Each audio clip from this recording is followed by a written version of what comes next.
Bike পরিস্থিতি তুলে ধরছে রণজিৎ।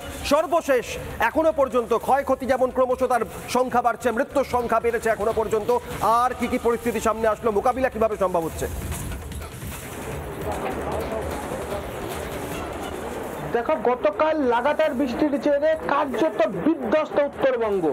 ইতিমধ্যে উত্তরবঙ্গের পাহাড়ি নদী, সমস্ত পাহাড়ি নদীতে যেন জলস্রোত বয়ে চলেছে। যে সমস্ত পাহাড়ি নদী ঠান্ডা শান্ত স্বভাবের থাকলেও আজ যেন তারা ধ্বংসলীলা চালাচ্ছে। আমি একটু দেখানোর চেষ্টা করব। এই সেই দুধিয়া সংলগ্ন এলাকা গতকাল জলের তোড়ে যেন সব ভেসে গিয়েছে। নতুন করে ইলেকট্রিসিটি, যা অত্যন্ত প্রয়োজনীয়, সেই ইলেকট্রিসিটি রিস্টোরেশনের কাজ চলছে।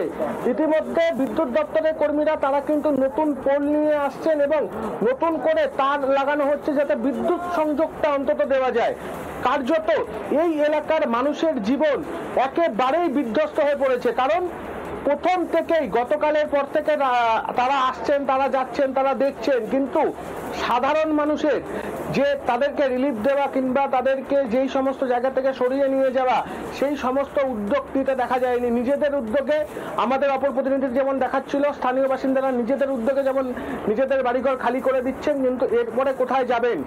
সরকারের পক্ষ থেকে কি তাদের নিয়ে যাওয়া হচ্ছে? না, এমনটা না। নিজেরাই নিজেদের উদ্যোগে অন্যত্র সরে যাচ্ছেন। আবারও জল বাড়তে শুরু করেছিল কিছুক্ষণ আগে, যদিও এখন কিছুটা কম রয়েছে, কিন্তু আবহাওয়া যা রয়েছে উত্তরবঙ্গে আবারও ভারী বৃষ্টি হতে পারে। তাহলে গোটা উত্তরবঙ্গ যে কার্যত একেবারেই অথই জলে পড়বে তা কিন্তু বলাই বাহুল্য। আমি একটু দেখানোর চেষ্টা করব, চারিদিকে যেন এক ধ্বংসের ছবি। ইতিমধ্যে যেখানে যত্রতত্র পড়ে রয়েছে বালি, পাথর, বোল্ডার। কারণ শুধু জল নয়, পাহাড়ের থেকে একাধিক বোল্ডার নেমেছে। সেই সমস্ত বোল্ডার ভাঙন সৃষ্টি হয়েছে নতুন করে। সমস্তটাই যেন এক প্রকার ধ্বংসস্তূপ।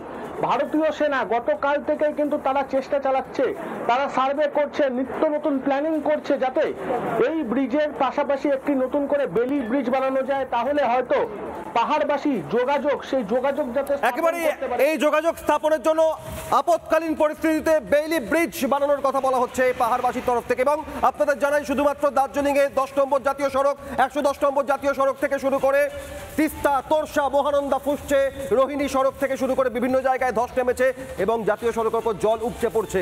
শুধু কি দার্জিলিং না, নানা ধরনের কন্টেন্ট দেখার জন্য লাইক করুন, শেয়ার করুন আমাদের ফেসবুক পেজ, সাবস্ক্রাইব করুন আমাদের ইউটিউব চ্যানেল। পাশাপাশি অন্যান্য ব্রেকিং নিউজের জন্য অবশ্যই চোখ রাখুন রিপাবলিক বাংলায়।